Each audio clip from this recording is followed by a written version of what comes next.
Good morning students. नवीं class में अपना चल रहा था 11वां चैप्टर कार्य और ऊर्जा। आज इस चैप्टर में हम पढ़ने वाले हैं एक तो स्थितिज ऊर्जा क्या होती है और उसका फॉर्मूला किस तरह से डेरिवेट करते हैं हम। इसके अलावा ऊर्जा संरक्षण का नियम पढ़ेंगे हम। इसी के साथ ये चैप्टर भी समाप्त हो जाएगा। ठीक है, तो देखिए सबसे पहले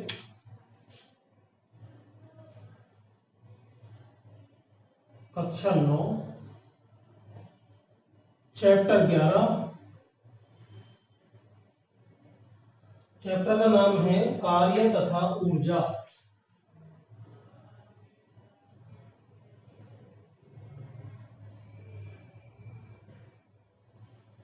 ठीक है, टॉपिक है हमारा स्थितिज ऊर्जा।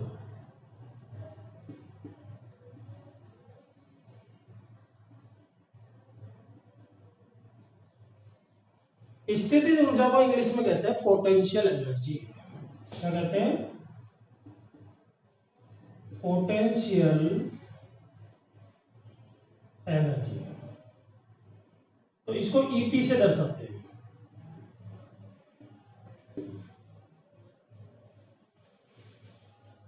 जैसे गतिज ऊर्जा का संकेत ई के होता है उस तरह स्थितिज ऊर्जा का संकेत होता है ईपी, पोटेंशियल एनर्जी। ठीक है, स्थितिज ऊर्जा कैसे ज्ञात करते हैं वो अपन को देखना है। पहले ये देखना है कि स्थितिज ऊर्जा होती क्या है। इसका सूत्र है किसी वस्तु की स्थिति या किसी वस्तु की स्थिति या आकार में परिवर्तन के कारण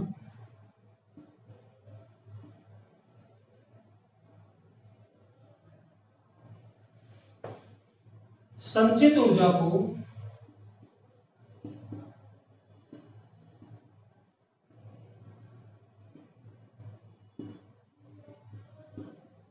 स्थितिज ऊर्जा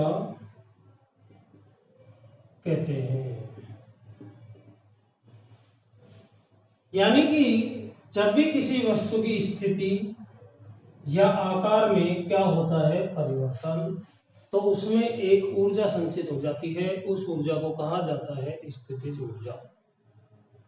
ठीक है, जैसे इसके कुछ उदाहरण हैं।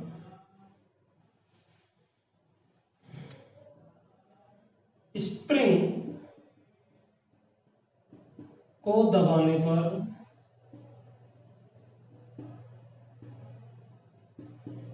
संचित ऊर्जा।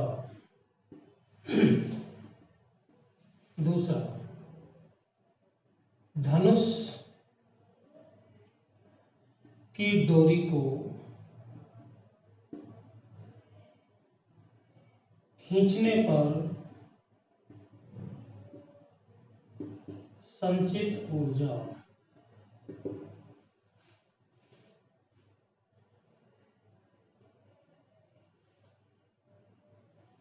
तीसरा, घड़ी की कमानी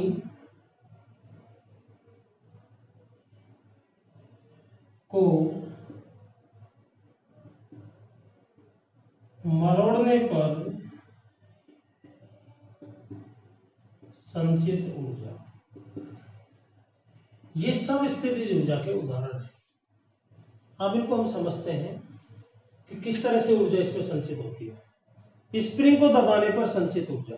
जैसे आपके पास कोई स्प्रिंग है, अब उस स्प्रिंग में आपको पता है फेरे होते हैं तार के, इस तरह से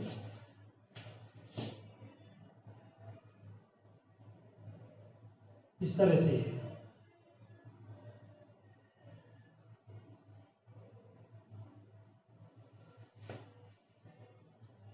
इसको हमने दबाया, यहां पर कोई भी एक वजन डाला डब्ल्यू, डब्ल्यू से इसको दबाएंगे तो ये फेरे क्या हो जाएंगे, पास पास हो जाएंगे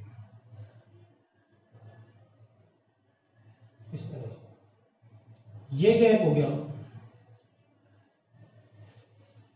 इतना हमने इसको दबाया, तो ये जो तार के फेरे हैं ये पास पास हो गए। अब जब इसको हम छोड़ेंगे तो एकदम प्रेशर के साथ ऊपर आएगी, एकदम फैलेगी। तो इसके अंदर जो ऊर्जा संचित हुई है, जैसे यहां पर था इसका एंड पॉइंट, ठीक है, यहां से हमने दबा करके इसको इतना दबा दिया, इतना दबाने पर इसमें एक ऊर्जा संचित हो जाती है, उस ऊर्जा को कहा जाता है स्थितिज ऊर्जा, पोटेंशियल एनर्जी। इसी तरह धनुष की डोरी को खींचने पर संचित ऊर्जा, जैसे धनुष बाण आप सबने देखा है, धनुष की जब डोरी को हम खींचते हैं तो खींचने पर उसके अंदर एक ऊर्जा संचित हो जाती है, उस ऊर्जा को कहा जाता है स्थितिज ऊर्जा। जब उस डोरी को हम छोड़ते हैं तो बाण जो होता है, तीर, वो दूर जाता है बहुत प्रेशर के साथ। क्यों? क्योंकि जब डोरी को हमने खींचा तो उसमें स्थिति ऊर्जा संचित होगी। जब हम उसको छोड़ेंगे तो वही स्थिति ऊर्जा किस में कन्वर्ट हो जाती है? गतिज ऊर्जा में, और बाण गति कर जाता है आगे की। ठीक है। घड़ी की कमानी, जैसे आजकल तो खैर सेल वाली घड़ी आने लग गई, पहले जो घड़ी आती थी उसमें आगे की तरफ चाबी होती थी जिसको कमानी कहते हैं। तो उसको सुबह सुबह हमें घुमाना पड़ता था, ऐसे मरोड़ना पड़ता था। मरोड़ने से क्या होता है, उससे संबंध होता है अंदर की तरफ एक स्प्रिंग से। तो जब उसको मरोड़ते हैं तो वो स्प्रिंग क्या हो जाती है, ऐसे पास पास आ जाते हैं उसके फेरे। फिर धीरे जैसे उसको छोड़ते हैं तो फिर धीरे धीरे धीरे धीरे फैलती है, वो शिथिल होती जाती है, और शिथिल होती जाती है तो सुई की जो घड़ियां, घड़ी की जो सुई है उनको वो घुमाती है। तो कमानी को ऐंठने पर भी जो ऊर्जा संचित होती है वो कौन सी ऊर्जा है? स्थितिज ऊर्जा। ठीक है। ऊर्जा कोई सी भी हो, ऊर्जा का मात्रक एक ही होता है, क्या? जूल।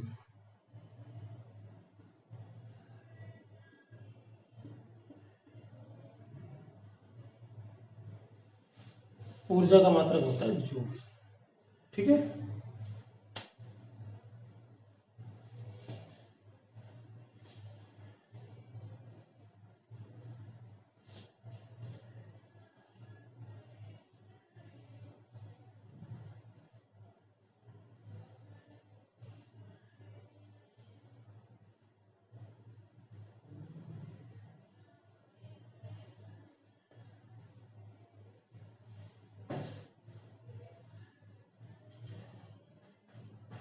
अब हम स्थितिज ऊर्जा यानी पोटेंशियल एनर्जी का सूत्र डेरिवेट कर रहे हैं। देखिए इसका सूत्र क्या होता है।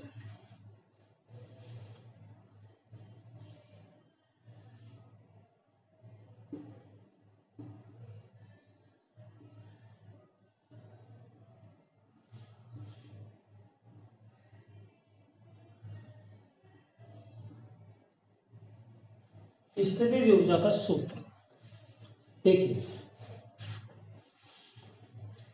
मान लीजिए एक वस्तु है जिसका द्रव्यमान है n। इस वस्तु को हम h ऊंचाई तक उठाकर ले जाते हैं। यहां पर आपको पता है जब वस्तु को नीचे से ऊपर ले जाते हैं तो उसमें गुरुत्वाकर्षण कार्य करता है, गुरुत्वाकर्षण का संकेत होता है g। ठीक है। वस्तु का द्रव्यमान m है, अर्थात इसको हम पृथ्वी तल a से कहां पर ले जा रहे हैं? b पर। तो लिखेंगे m द्रव्यमान की वस्तु को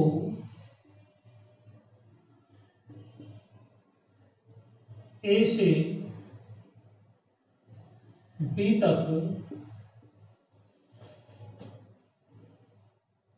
A से B तक की ऊंचाई है h।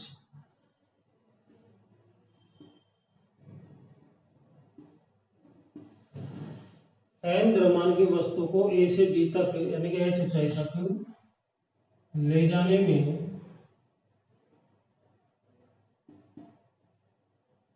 किया गया कार्य, कार्य का सूत्र आप जानते ही हो, कार्य बराबर बल इंटू विस्थापन। कार्य बराबर बल इंटू विस्थापन।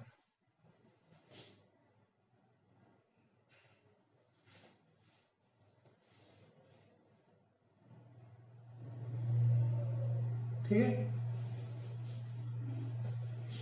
कार्य मीन्स W, बल हो गया F और विस्थापन है यहां पर H। यहां से यहां तक विस्थापन कितना है H, ऊंचाई विस्थापन होगा। तो ये हो गया आपका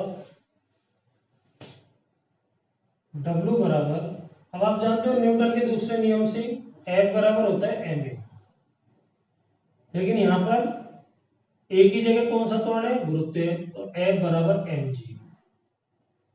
ये तो रैखिक त्वरण है, तो एक ही जगह हमने रख दिया गुरुत्व त्वरण यानी कि g। mg रखेंगे यहां पर mg इंटू h, तो W बराबर हो गया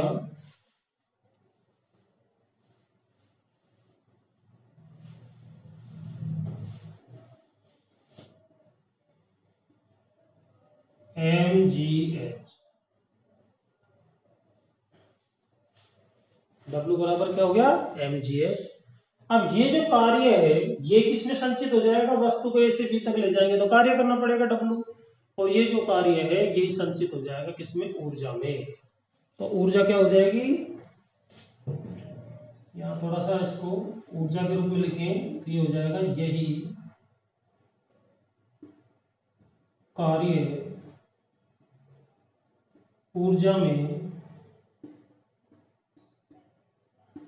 संचित हो जाता है। तो EP इक्वल टू mgh,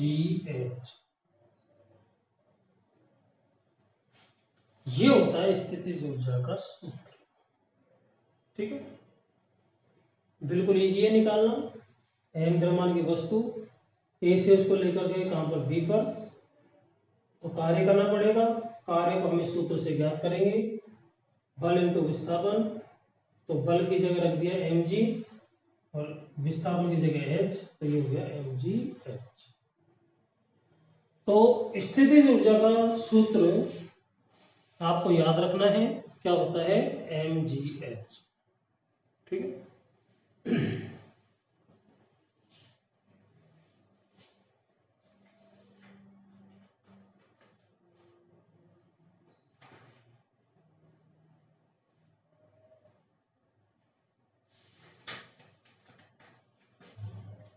ऊर्जा संरक्षण का नियम क्या है।